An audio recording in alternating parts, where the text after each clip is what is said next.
Campus Al-Arz éducatif, capsule pédagogique, langue française, classe recette. Bonjour. Durant la première séance de l'étude du texte, un lecteur précoce, nous avons découvert les éléments du paratexte et étudié l'image. Puis, nous avons identifié les personnages et déterminé le cadre spatio-temporel du texte.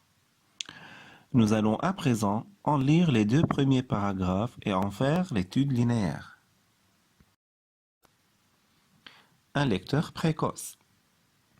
Lorsqu'elle allait au marché, ma mère me laissait au passage dans la classe de mon père qui apprenait à lire à des gamins de 6 ou 7 ans.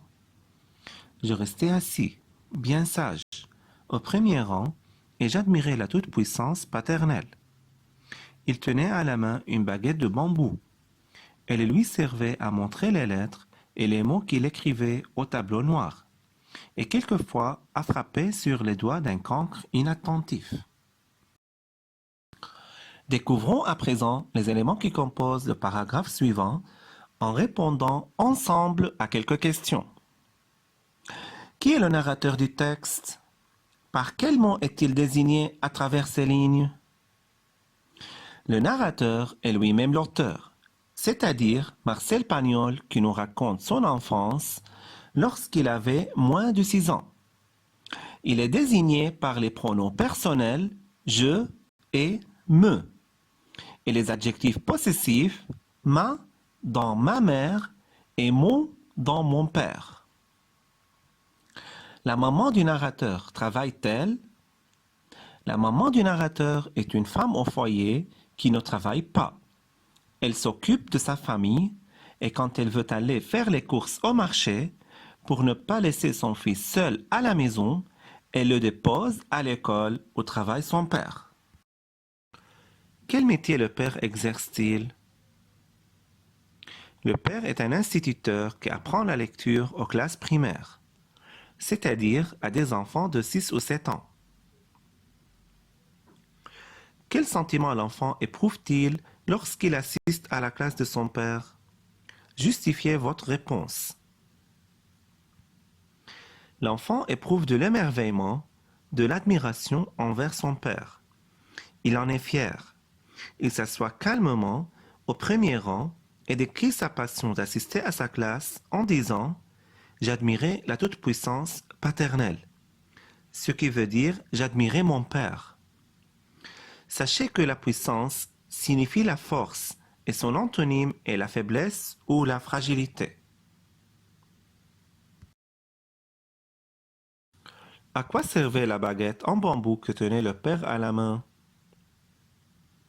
La baguette en bambou, qui est une plante aux tiges flexibles, était une sorte de règle pour l'instituteur qui l'utilisait soit pour pointer les mots écrits au tableau, soit pour attirer l'attention des élèves ou menacer et frapper avec les cancres ou les paresseux.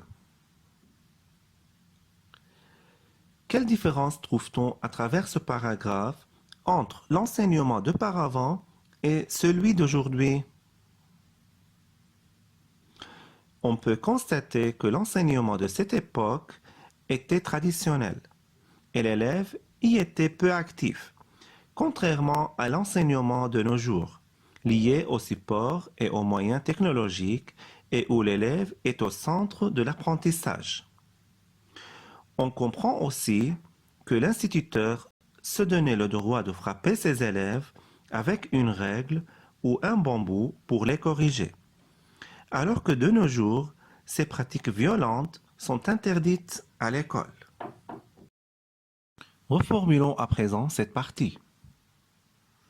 Étant enfant, âgé de moins de 6 ans, le narrateur assistait avec beaucoup d'intérêt et d'émerveillement à la classe de son père où sa mère le déposait quotidiennement pour pouvoir aller faire les courses et pour ne pas le laisser seul à la maison.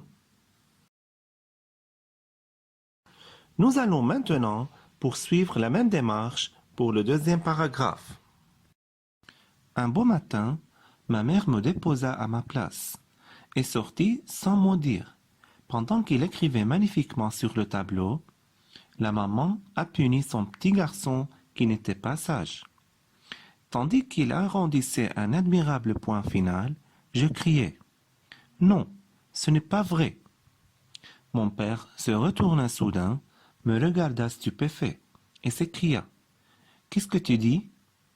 Maman ne m'a pas puni. Tu n'as pas bien écrit. Il s'avança vers moi. Qui t'a dit qu'on t'avait puni? C'est écrit.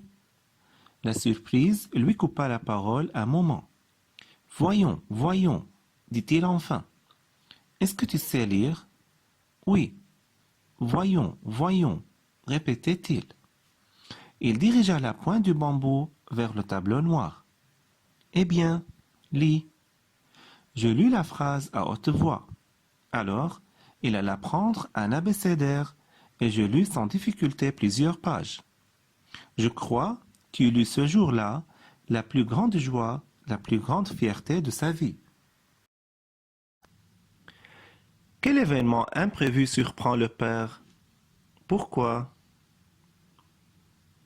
Le père est étonné d'entendre son fils de 5 ans lire la phrase qu'il a écrite au tableau parce que, généralement, les enfants de cet âge-là ne savent pas encore lire.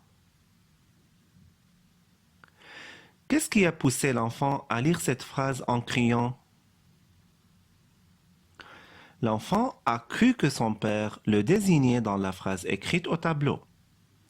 Il voulait se défendre, se justifier et expliquer qu'il est sage et non turbulent pour être puni.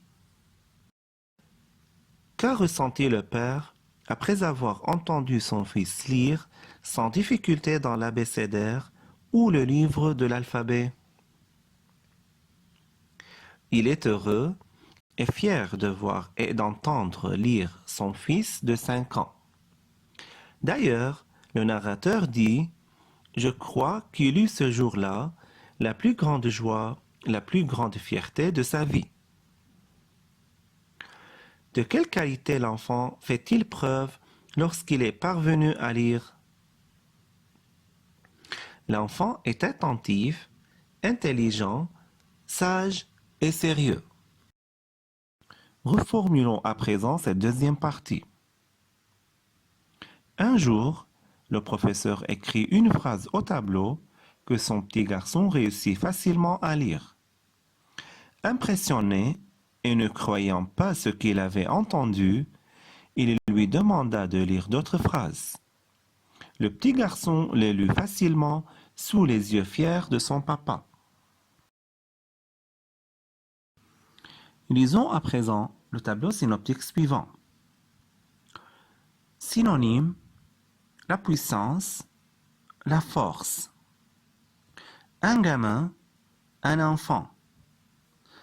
Antonyme: la puissance, la faiblesse, la fragilité. Punir, récompenser.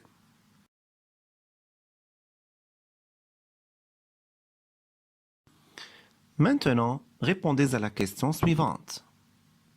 Relevez dans le texte les phrases qui légentent chacune des images suivantes. Première image. La bonne réponse est: Je restais assis, bien sage. Deuxième image. La bonne réponse est: Il tenait à la main une baguette de bambou. Elle lui servait à montrer les lettres et les mots. Troisième image.